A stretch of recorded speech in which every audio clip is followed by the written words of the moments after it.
आम्ही ना चाललो होतो देवदरीला गेल्यानंतर मग आम्ही पायरीवरून उतरलो.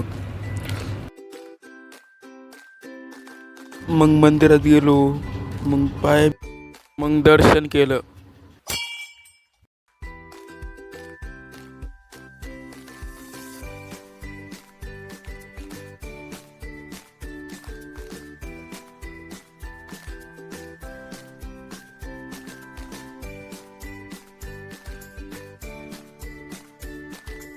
पावसाचं वातावरण झालं, मग आम्ही 2-4 व्हिडिओ काढले आणि निघालो.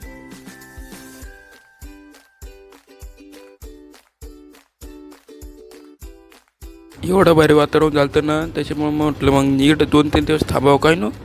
मग नंतर व्हिडिओ काढले आणि निघालो.